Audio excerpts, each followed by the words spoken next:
How would you describe the mood in the Conservative Party now?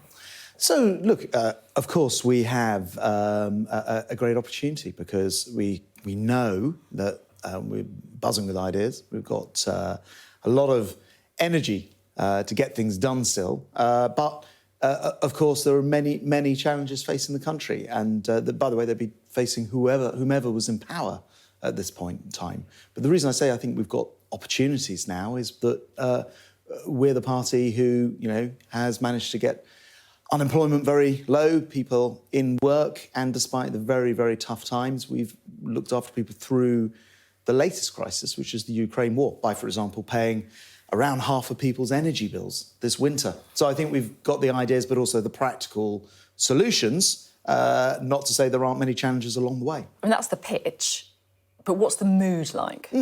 Well, look, I think that the mood is one of steely determination. I think we think that we know that there's a job to do, that we are on the side of the British people. And, whether that is getting inflation halved or growing the economy or reducing debt, dealing with the NHS waiting lists and the rest of it, stopping the boats, we're the ones who are on the side of the public. Steely determination. You've got these two mysterious conferences that have sprung up, right? The Conservative Democratic Organisation in Bournemouth yesterday, the National Conservatism Conference in London tomorrow. As far as I can tell, the sole purpose seems to be to give Conservative MPs a platform to give Rishi Sunak a kicking.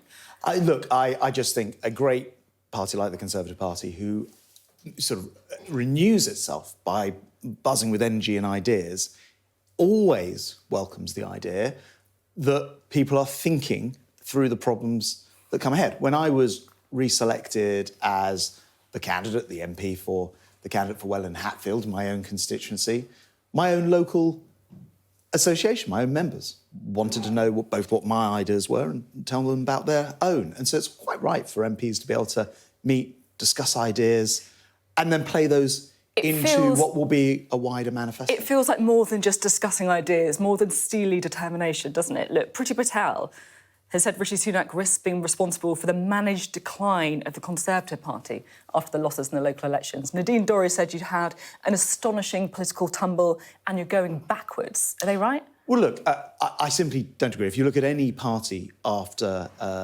time in office, if you compared us with, for example, where Blair and Brown were through their period, we still have He then went on to lose an election. Well, hold on. Is that what you're talking about? No, the point is we still have far more councillors in place than they would have done during the same point of the electoral cycle. So this idea that there's something written in the stars, that somehow we cannot come back and win from our particular position at the moment, I completely and fundamentally disagree with. And, as I say, the fact that our MPs are still thinking of ideas, buzzing with energy, buzzing with new ideas, that's a good thing, not a bad thing. I guess, listening to you, this feels like what some of these MPs are worried about. You've just had over 1,000 council seat losses, right? Labour are on course to win the next election. All of the polling says that. And yet what you're hearing from the top team is fingers in ears, la, la, la, la, la, we're just going to keep on delivering. No, that's not what I think at all. I mean, look, first of all, we've gone through an enormous global pandemic, and that's been expensive. And then we've gone through the war in Ukraine. But this again is what I mean. But let me finish. If I may, this is what I kind of mean, because I've been hearing these excuses from the Conservative Party for, the last year now in interviews. It feels like there should be a change in tone and message after seeing Rishi Sunak's first test at the electoral box and voters have given a very clear message. And this is where this is, I think, fundamentally wrong. The test was not, as you suggest, Rishi Sunak's first test at the ballot box in that sense. It was probably people with their first opportunity to talk about what was a fairly difficult period last summer that people will remember. And this is the first time people have been asked to go to the ballot box. And I know, talking to my constituents, many of them have said, look, I just want to make the point that I was not happy with what happened last summer. And what are you talking about specifically? Well, we had these changes of leadership, and it's been very well documented, as you know. But actually, people realise this country has gone through some pretty difficult times. And, of course, we won't have got everything right, but we have managed to steer the country through it, roll out vaccines, or provide up to half of the typical energy bill this winter, wrapped our arms around and tried to help people.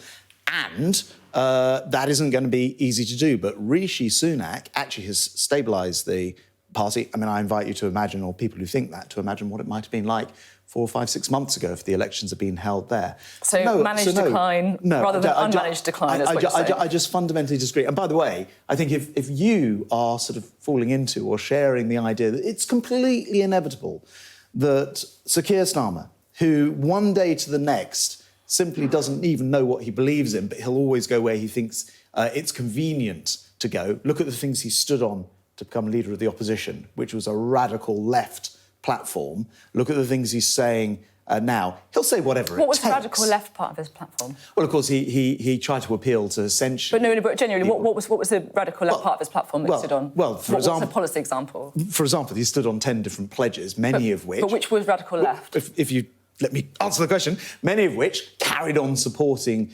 some of the policies that before him Corbyn had in place. This is a man... But what's the radical left let me policy explain. agenda? This is a man who sat in the Corbyn shadow cabinet whilst... And has since kicked him out of the party.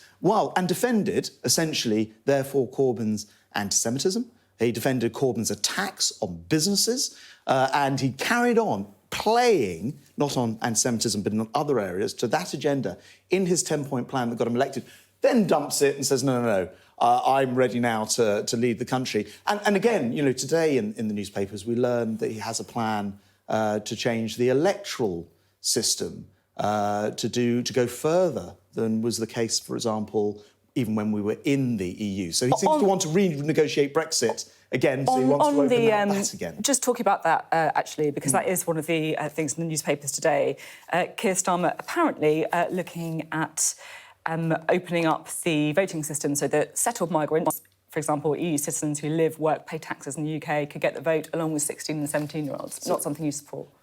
We don't have any plans to change the electoral system. And again, what he's actually doing, to put that in another, to make that clear, he's reopening the Brexit settlement. This is a settlement we have made with EU countries to have reciprocal arrangements so British citizens abroad are able to vote in, for example, the local elections, say, in Spain, and the same here. What he plans to do is actually reopen the Brexit settlement. So what else will he reopen? The Windsor framework, the cooperation agreement with Europe. This, again, is Keir Starmer doing whatever he thinks is practical to do at that moment in time, or in his personal advantage to do at that moment in time. He doesn't have fundamental ideas that he relies on. As I say, he stood on one platform. He's now shifting to a different platform, and he'll do the same with reopening Brexit. It's clear that you want to talk a lot about Keir Starmer, but I'm keen to talk about your own policies, right? You're talking about promising one thing and then doing another. Well, let's have a look at Rishi Sunak's promise to scrap 4,000 EU laws. Why has he broken his promise? Well, those laws are being scrapped, 2,000 of which, over 2,000 of which, will be gone by the end of this year. The reality is, as the libraries look for more of these laws that were sort of almost leftover pieces of law, more are being discovered in the archives, as it were. And so there's a practicality of simply getting those through. But, just this week, the Business Secretary put down, I think, 600 more that will be scrapped. That will be over 2,000 scrapped by the end of this year. And we carry on that process. Obviously, not the full pledge to get all of them off the statute book by the end of the year. I just want to read you something from yesterday's Times. Sources said that Shapps believed that the proposal to scrap or reform all EU laws in the UK statute book by the end of the year was entirely doable, and that good progress was being made when he was in charge of the policy. Well, I should point out we're now several months on from when I was Business Secretary and looking after this process. So more of the laws will have been uncovered because that was the work that was going on. And so you've got to work with the practicality. Is that source correct, though? No. You've got to work with what's there, in the time that you're actually in that post. So Brexit ideology meeting reality, then? Well, look, I was never a sort of Brexiteer, so not my ideology, but all I was saying is things have moved on. Now, the current Business Secretary will quite rightly be looking at the body of laws there and working out how best to take them off our statute book. But here's the important principle. Why does it even matter? Well, we've left the EU. We shouldn't therefore have laws that sort of hang over and continue to dictate the way that our country operates. People voted to leave. I didn't, but lots of people did. And so we shouldn't have that on the statute book. But I have every confidence the current Business Secretary is looking at the plethora of these laws that are left. She's going to have more than 2,000 scrapped by the end of the year. She's just announced another 600. I think she's doing this the right way. OK. There's been... let's talk about immigration, shall we? Because there's been an awful lot of focus on small boats and a policy on Rwanda which has affected exactly 0 people so far. But I just want to have a look at what's been happening to net migration. I think we can have a look now, because we have been seeing record levels of net migration to the UK. You can see they're absolutely jumping recently. And there are reports that this number is set to rise, to even double to 1 million.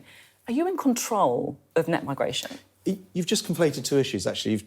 And I just want to sort of correct this. You've talked about small boats, and then you've talked about net migration. Yeah, absolutely. These are 2 different things. Small boats are absolutely right. criminal gangs. This is why I want to talk not across. This is what I'm saying. I'm saying that our immigration debate has been dominated by small boats, when actually I want to talk about this legal migration to the UK. That is skyrocketing. Well, look, first of all, understand that 503,000 figures, or these larger numbers, include hundreds of thousands of people that you, me and many other people, myself personally, I've had 3 of these people have lived in my house in these numbers here in the last year. They're Ukrainian refugees. And this country has had a big heart. We've opened the country for Ukrainian refugees, for British nationals from Hong Kong. Take those 2 groups alone, and it's well over 300,000 of these numbers. And then, of course, we've had people from Syria and elsewhere. So I'm rather proud of our record, but I do just caution against conflating 2 very different issues, that of illegal immigration, criminal gangs, I'm just talking about and legal migration. Talking about legal migration, because there are reports that this number could double. Well, is that OK? I mean, maybe it is. Maybe you should say we should be relaxed about students, about... We have a migration advisory committee that says, look, there's a shortage in this area or that area. One of the advantages now with Brexit is we have control over our own policies. So we can say we want people to help with this specific sector. But as I say, and you'll remember this a year ago, a huge clamour to ensure that we were providing safe haven to refugees from Ukraine. Yep. 3 of them lived in my house. So many other people were very generous and brought people into their homes, and that's included in these numbers. No, just to be clear then, we should be relaxed, in your view, about high legal migration numbers, even if they hit 1 million, correct? For a start, I don't think they're going to hit 1 million, and secondly, the important thing is that Britain has control. And if this country says... So the question is, should we be relaxed by high levels of net migration? Well, we should always make sure that we only have people come here that our rules and our policy bring here. So if we say we are going to invite people with grandfather rights from Hong Kong to come and live here, or Ukrainians... It's still a bit unclear. Is that a yes, we should be relaxed with high levels of net migration? The point is we should be proud of our record where it's people that we want here. But we should not allow people to come here where it is illegal, which is why it's outrageous that Keir Starmer... Let's not talk about... Listen. You've talked an awful lot about Keir Starmer. I will talk to the opposition about them. OK, but when you do, please do mention to them. They keep voting against our bills to stop the small boats, and it's very important. I thought we weren't conflating the 2 issues. I thought we were talking about legal migration. But you were talking about illegal migration. No, I didn't. I said let's not talk about legal migration. Let's talk about legal migration. You started off on the boats, and I just want to make sure that we are clear. I started off on boats to say let's not talk about the boats. I just want to make clear that we are making sure that we are stopping that problem. I would like to talk to you about strikes, if I may. Pat Cullen of the Royal College of Nursing demanding a double-digit pay rise for her members. Is that achievable? I find this a very curious story indeed, because Pat Cullen just recently was encouraging her members to settle for the pay rise that was put on the table, that would see £5,000 go into the pockets this year of our hard-working nurses. I thought this was a great settlement. I thought it was terrific that it had been reached. It's frankly rather confusing now that, having encouraged her members to accept that deal, she seems to now be coming back and saying the opposite. I guess maybe she's coming back because her members turned it down, so they can't have thought it was good enough. Well, as I say, people will have to sort of judge this, but £5,000 into the pockets of nurses, more for people who are lower paid, a good contribution, because in that role There's 20% employer contribution to pensions as well. And I'm all in favour of this. I mean, I think our nurses work incredibly hard. Very pleased to see that settlement reached. But I think it's a bit odd for the union leaders who have said, accept this, and then come back and say, oh, actually, no, we now want to reopen something that she's already accepted once and encourage her members to accept. So absolutely no to double-digit pay rise then? Well, as I say, you've got to balance that with the rest of the public purse, and there's a very generous offer now on the table, five grand, this year would be coming to nurses, and I think that would be a great way to get this thing settled. Do you take a bit of responsibility yourself about setting the tone when it comes to strikes? And I'm just asking because it feels to me like the train operators were one of the first people to go on strike when you were Transport Secretary. You didn't meet them. You said, don't risk striking yourselves out of a job, don't pitch yourselves against the public, something the RMT said they thought was a threat. And now, of course, we have this entrenched position with many of the sides in the debate. Should you have struck a more conciliatory tone? Well, look, I just think with railways, we'd spent billions of pounds keeping the railways going during COVID. 40% of the passengers haven't come back again to the railways as yet. And they're therefore having to be propped up by huge taxpayer subsidy. And you've got a situation where train drivers, the ASLEF, union, for example, are on average paid nearly £60,000. The offer on the table puts it up to £65,000. I just think it's time to get this thing put to bed. On another issue, if I may, our Deputy Political Editor, Sam Coates, has been investigating a Conservative Police and Crime Commissioner, Steve Turner. Now, he instigated or triggered 2 police investigations into people that his political opponents. He was trying to be a councillor in Redcar. Should there be an investigation into what happened? Well, look, other than having just heard about your reports, I'm not over the detail of this. I'm not familiar with the case itself. And obviously there are processes to be followed. And I think it's important that those are properly followed in the normal way and independently, I would suggest, to politicians getting involved in it. But it's important, I guess, to make sure that local people who have local power in areas like this should be held to account in the usual way. Yeah, absolutely. But as I say, I want to sort of not comment on something that, there's a proper process in place for those kinds of investigations. Now, I couldn't help but notice the Conservatives lost control of Welwyn and Hatfield Council in the local elections. You've got a relatively healthy majority, but are you a little bit worried about your seat? I didn't win the seat the first time I fought it. I always treat it as a marginal, and I know that people have a choice how they vote. So I'm always on top of that. The council, as you say, has gone to no overall control with the Conservatives by a long way, the largest party. But I never take it for granted, never. And always work very hard for my constituents as a result in Welwyn and Hatfield. OK, thank you very much indeed. Thanks.